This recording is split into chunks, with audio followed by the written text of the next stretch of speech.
Hi folks, John from No Drama Games. I'm pretty excited to unbox the most recent pre-production copy of our game coming out this fall on Kickstarter, William Shakespeare's The Tragedy of Othello. In this game, you and your opponents are actors auditioning for the lead role of the villainous Iago, trying to impress the casting director with your ability to embody Iago's treachery and deceit. The actor who has the most points at the end of Act 5 lands the role of Iago and wins the game. Huzzah!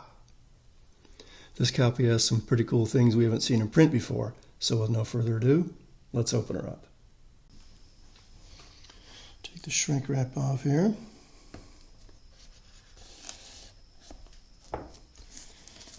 This is always a real fun part of doing this kind of thing.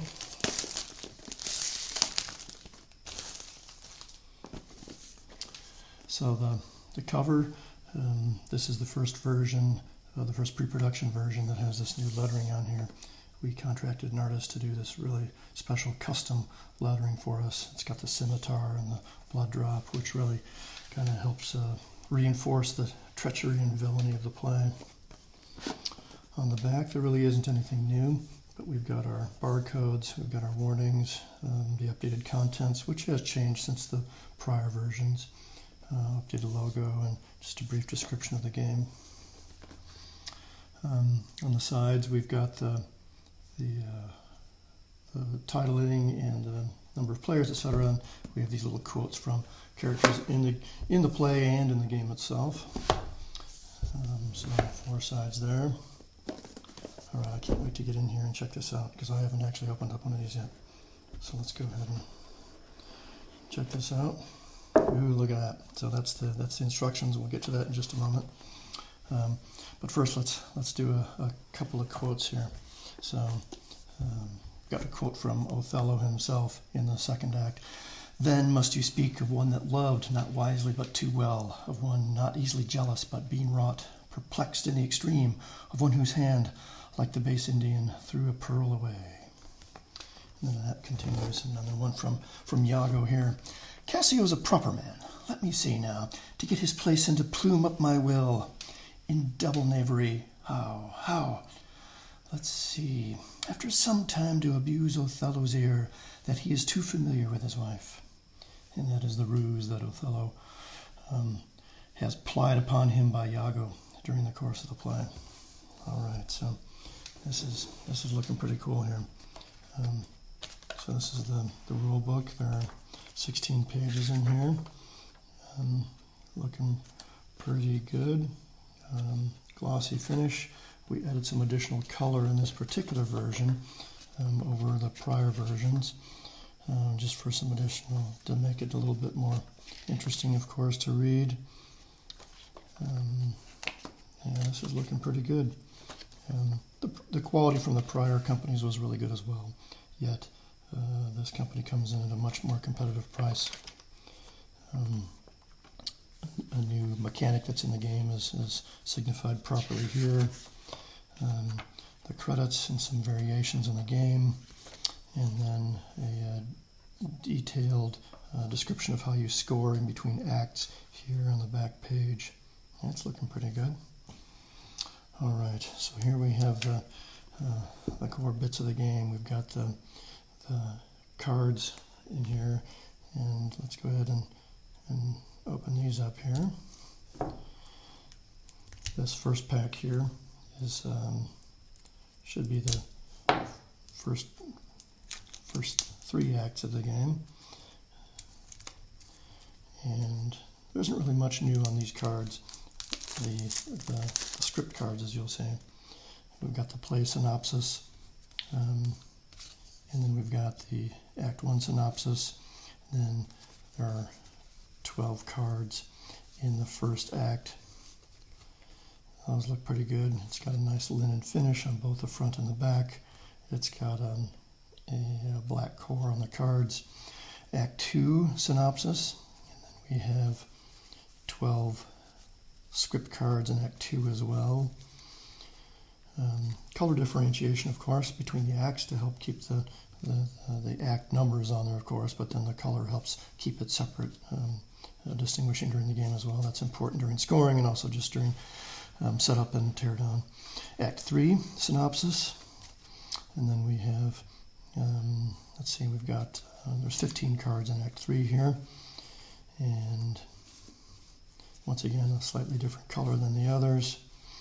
Oh, okay, and then we actually have some of the staging cards here in this pack as well.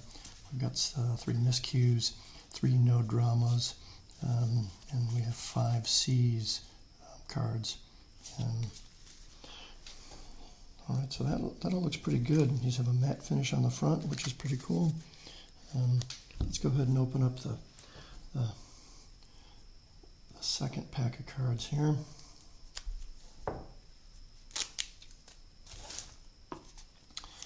And this will be Acts 4 and 5, and the rest, and the script cards from there, but then all the rest of the staging cards. So Act 5 also has 15 script cards in it. Once again, these look pretty good. These are a purple color, once again to distinguish from the other cards and the other acts. Act 5 script synopsis card, and then in Act 5 we actually have 16 cards. So we'll go ahead and check that out. Yep, 16 there as well. And then we have the rest of the staging cards. We have 5 exchange cards. I should have 7 take the lead cards, that's true. 3 villainy cards, 3 revive cards, and then 3 blank cards. These are going to be for you when you get the game, for you to come up with your own staging cards or your own script cards if you think that there's something else that needs to be added to the game. So I'm pretty excited to be making those available for you to do your customization of the game. All right, so we've got the cards there. We've got the score pad. This is looking pretty good. This is a new feature in this game. Before it was just kind of tallied up on paper, but we really felt that we wanted to have a pad that kind of had a place for everybody. So the intent is everybody will get a sheet, and there are 150 sheets in there to provide you an opportunity to play the game lots of times. And those are looking pretty good. Pretty excited about that.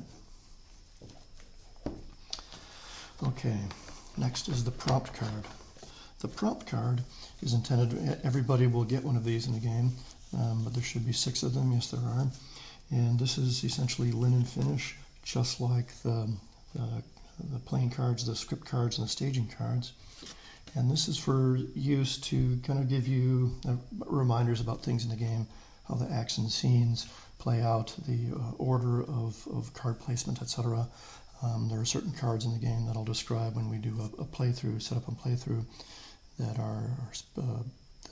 end the act, essentially, how you score, the detail on what each of the character coins does, what happens at intermission between the acts, and then certain cards and actions we felt needed a little bit more description as a handy reference as opposed to looking in the rules.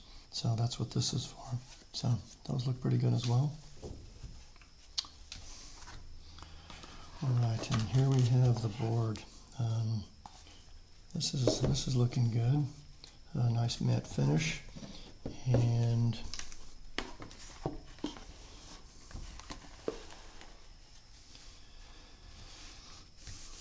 it's got a place for each one of the act script cards. It's got a place for the active act. Essentially, the script cards are played here, and you'll draw from there, and then they're discarded here if any are discarded. And then the staging cards, the draw pile is here and the discard pile is here. We've also added this draw pile empty tracker, and that is important to make sure that the game follows a great cadence. This is the stage where the character tiles, which I'll pull out here shortly, go on here. Yeah, this is looking pretty good. Okay, these are the tokens in the game. Lots of different tokens in here. This is the handkerchief, an important subplot, if you will, in the game that occurs starting in one of the later acts. And then we have, these are spotlight tokens and intrigue tokens. This is just all intrigue tokens here. These are wound tokens. So these are, in the act you can wound characters, and that's what these are used for. And then we have these character coins. These are important for, they give you extra actions during the game, etc. So we've got some Iago coins there. We've got Othello, take the lead coins. We've got some Rodrigo exchange. Cassio, Desdemona, and Emilia, other characters in the play. We've got more wound tokens here. Then here we also have this is the draw pile empty tracker token that goes here on the board. More Iago character coins because as you'll see when we do the playthrough, you need more of these in the game. And then these are the character tiles. These are what signify who's on the stage in that specific act. So we've got 10 characters, 10 primary characters, if you will, in the play as it's revealed in this game. And these are the characters here. Each one of them has a hit point value, if you will, that is their wound, the number of wounds they can take before they are killed in the play. And then if they are killed, then you flip it over to this other side to signify that they are killed at least at that point. Characters can be revived in this game, and so if they are revived, then you flip it over to the other side. So yeah, this is looking pretty good. Pretty excited about this. Well, you saw the components that'll be inside the box when we go live this fall on Kickstarter. If you want to follow along with the campaign, go to nodramagames.com, click on our pre-launch page, and share your email with us. You can also go to Kickstarter, search on Othello, and follow us there too. Ask your gaming and Shakespeare friends to follow us too. I hope you enjoyed this unboxing. I'm going to drop a couple more videos soon as a follow-up to this one. The first will be how to set up the game, and the next we'll go through the rules and have a playthrough. Take care, folks.